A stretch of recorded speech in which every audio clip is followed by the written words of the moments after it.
And she laughed. I knew she laughed. She's laughing about assaulting Lexi Hall. Now, this was the incident with her and Caitlin Clark a few weeks ago. Now, this happened on June the 24th. Now, this was Lexi Hall last night. You tell me if anything is wrong with Alyssa Thomas. Tell me. The entire foundation of global sports has now spiraled into complete disorder, pushing the multi-billion-dollar athletic industry into a full-scale executive crisis unfolding behind the scenes. In a shocking chain of developments that has left broadcast networks and major corporate sponsors stunned, influential media icon Stephen A. Smith has finally spoken out, unleashing a relentless public attack against the league's top leadership, while warning that this shameful silence from executives could permanently damage the future of the sport. Meanwhile, fear spreading through our corporate offices has escalated beyond control as the biggest uprising has officially begun. A powerful alliance of angry, well-coordinated supporters has united its enormous financial influence to pursue legal action aimed at forcing a complete franchise collapse, bypassing the league's traditional systems and challenging the entire organizational structure from the outside. While league executives desperately struggle behind closed doors to protect their authority and financial position, the most devastating revelation has now exploded across the internet. Confidential locker room audio, never meant for public release, has surfaced online, delivering undeniable proof that the team's internal culture has suffered a deep and irreversible organizational breakdown. Not on purpose. In the end, it was the Fever who got the last laugh. The game, the team run 92-89, but this is hard to forget. Evanescence. Oh no, man, we ain't looking at no ads, bruh. We ain't looking at no ads, bruh. Now, the latest drama comes just days after a group of Republican lawmakers waded into the WNBA controversy surrounding Thomas and Clark. 11 Republican members of Congress entered the fray to demand the WNBA commissioner, Kathy Engelberg, take accountability for the multiple attacks on Caitlin Clark. The congressmen and women who led by U.S. Representative August Plumfunger of Texas sent the letter to the commissioner, which we all know that made headlines, man. And yeah, man, for her to be doing this again is crazy to me. And what's even more crazy is that people is not, The image of professional leadership has completely crumbled. Today, we are revealing the alarming statements recorded in those leaked audio files, the precise legal campaign determined supporters are using to bring down the franchise's corporate machine, and how this unprecedented multi-level revolt has permanently shattered the league's long-standing power structure. To fully understand the magnitude of this organizational disaster, you must first examine the overwhelming impact of Stephen A. Smith's landmark public criticism. For months, major sports media outlets cautiously avoided confronting the organization's toxic internal environment, choosing instead to safeguard profitable corporate partnerships and protect valuable television broadcasting agreements. However, once the executive misconduct and repeated threats to player safety escalated into undeniable injustice that could no longer be overlooked, Cunningham had a message for the Mercury fans after the game. Caitlin Clark can't help but smile. Sophie Cunningham pointing at the crowd. Now, during the game, Sophie Cunningham taking free throws, I believe. She was getting booed. They were pointing at her throughout the game. So Sophie Cunningham, after coming up clutch late in the game, she decided to do some pointing of her own. She decided to do some trolling of her own. Yeah, so yeah, Superman Soph. Supergirl Soph coming through. Here we go. We got Sophie Cunningham at the end of the game, pointing at the crowd. Maisha Hines-Allen loving it. But you know what I didn't notice? And somebody pointed out to me? The Indiana Fever coach is always trying to police how their players celebrate. Look at this. Look, Sophie pointed, and then here comes the coach. Get your hand down. Get your hand down. Get your hand down. These coaches are the most miserable group of has-beens I must have ever come across in my entire life. Just a miserable group of has-beens. The most influential voice in sports media erupted with unmistakable outrage during a live television broadcast. He pulled the league's concealed executive misconduct into full public view. exposing the shameful, multi-million-dollar silence of senior officials who continue to stand by while their own rising stars endure hardship, fueled by institutional jealousy and political agendas.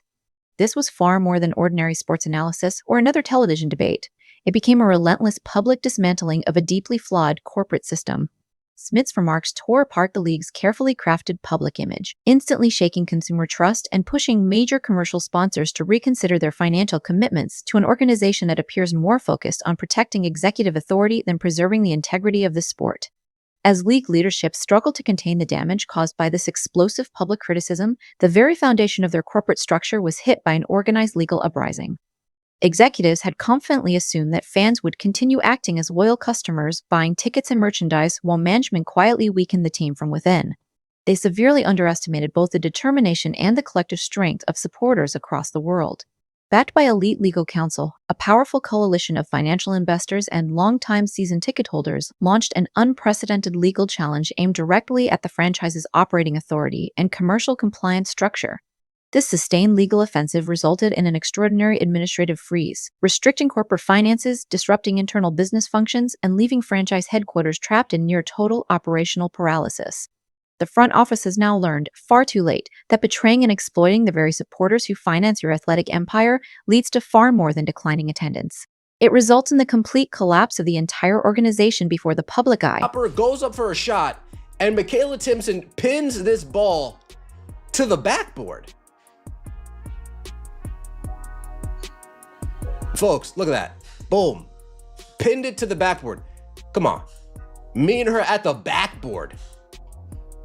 You know what I compared this to? Pinning a layup off the glass is the WNBA equivalent of seeing Halley's Comet. Folks, last night we saw Halley. Well, not we. I wasn't watching. This is the Halley's Comet play of the WNBA. It's like seeing a shooting star. It's crazy work. And then you have dumb old WNBA fans. This is how foolish old WNBA fans. This is how low IQ they are. This is how slow they are. Shout out to CJ. So foolish. This is how slow they're comparing pinning the ball to the backboard, pinning it to the glass. They're comparing that to this weak ass block from Gabby Williams, chasing Courtney Vandersloot from behind, and just swatting it off the glass. Folks, a play like that you see, as soon as you're fifth grade, sixth grade, you see blocks like that.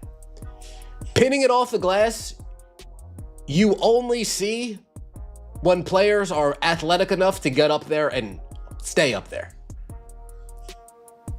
Wow. Let's take a look at Stephanie White. Oh, shit.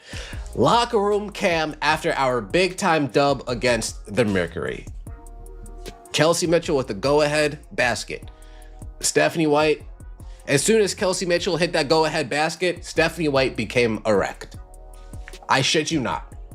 I shit you not. Kelsey Mitchell makes that go-ahead basket. Stephanie White becomes erect on the sidelines.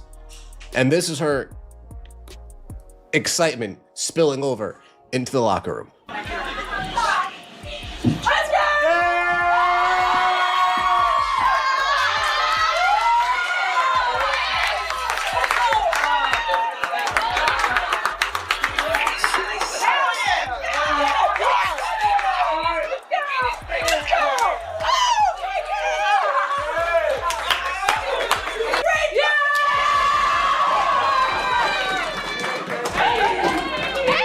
Television.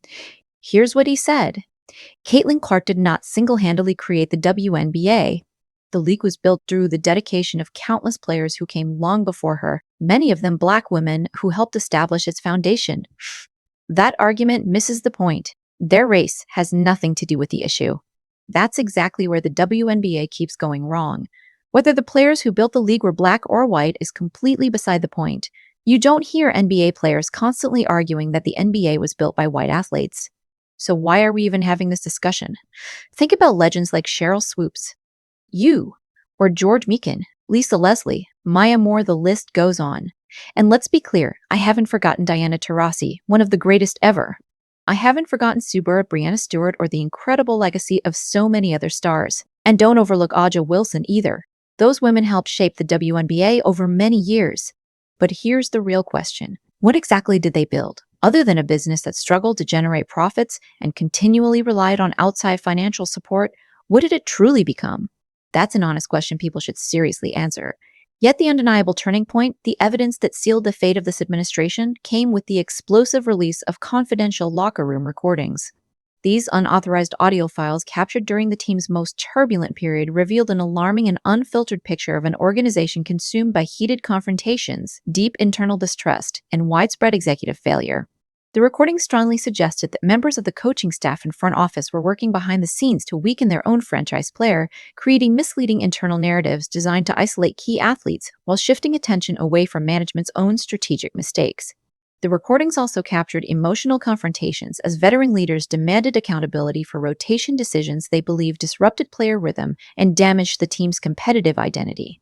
With those recordings now public, nearly every carefully crafted statement released by the front office over the past 6 months has come under intense scrutiny. This is no longer simply a topic for debate or speculation. The organization's internal dysfunction has been placed squarely into the public spotlight, leaving league leadership facing overwhelming criticism and severe damage to its credibility before a worldwide audience. Boston comes off of being out with a injury to playing fucking 38 minutes. I don't think Caitlin Clark's ever played 38 minutes in her WNBA career. I don't. Cece, it's been a fun 5 to 6 years watch you play basketball. Never thought I would rather watch a women's basketball game than many other sports. That was because of you and how you made the games exciting. It's over now. Too many people, lesbian, jealous people, want to destroy you. I don't see things changing in the W unless something crazy is uncovered or Congress does actually investigate. If you are unwilling, and I know and appreciate your morals and integrity, to stand up and actually fight back to these people, it's going to only get worse for you and your career. We are here for you and will always have your back. Damn. Sophie Cunningham trolling the Phoenix Mercury. Michaela Timpson with the greatest defensive play in WNBA history, and she's only in her second year. That shows how much of an athletic freak Michaela Timpson is and how subpar the WNBA has been. And then we have Stephanie White becoming erect watching Kelsey Mitchell go-ahead shot, comparing it to Caitlin Clark's game winner.